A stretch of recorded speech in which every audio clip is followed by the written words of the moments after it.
I had the opportunity to stand at the top of the World Trade Center near it just a few days before the attacks, up on the 107th floor, the windows on the World Restaurant. And I'll never forget looking out those windows and seeing how small the other buildings were down below. The Statue of Liberty out in the Hudson looked as big as a thimble. And those of you who were around here on 9/11 may remember my personal reaction was that I needed to get back there to cover the story. But with no airplanes flying, I had to spend 2 days driving straight across the country to be the eyes and ears of Las Vegas at Ground Zero. My memories and the memories of other News 3 journalists are the subject of a documentary we're working on for Sunday morning. The first thing we saw was the Today Show, and we saw one of the towers burning, on fire. Okay, we're holding them. We got them. It was a bit of a blur once I understood that we were under attack and America was at war.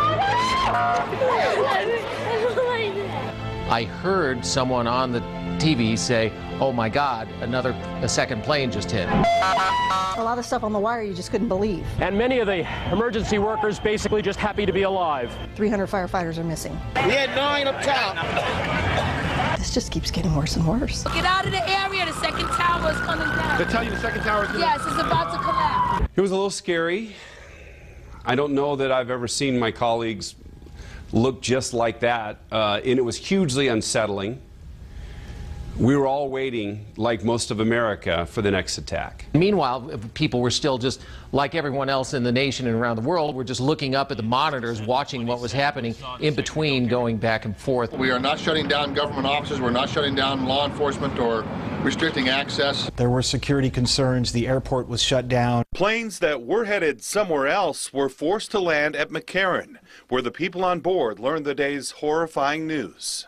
Didn't really know a lot of details. You could hear the snickering and everything going on in the plane, you know, because what an inconvenience.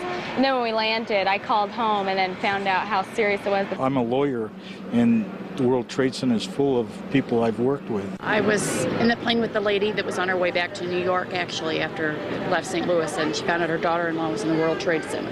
Every rental car was taken, leaving many visitors stranded in Las Vegas. I get a call from the desk. They say, pack your bags for a couple days and go to LAX, because I believe that's where I think 2 of the 4 planes were headed.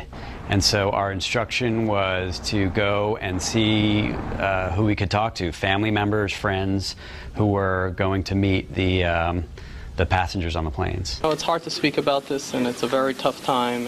You know, I thought coming here to New York might help me, it might make it a little easier for me to get a grip on this story and to begin to accept it, but I find that every time I start to get some level of that, another wave of just disbelief sets in, where you think, what we all saw happen live on Tuesday didn't really happen, did it? And then you have that sinking feeling where you realize, yes, it did. Just some of the memories that you'll see in our full documentary we're calling Never Forget, News 3 Remembers. It's on Sunday from 8:30 to 9 o'clock in the morning. And we'll be right back.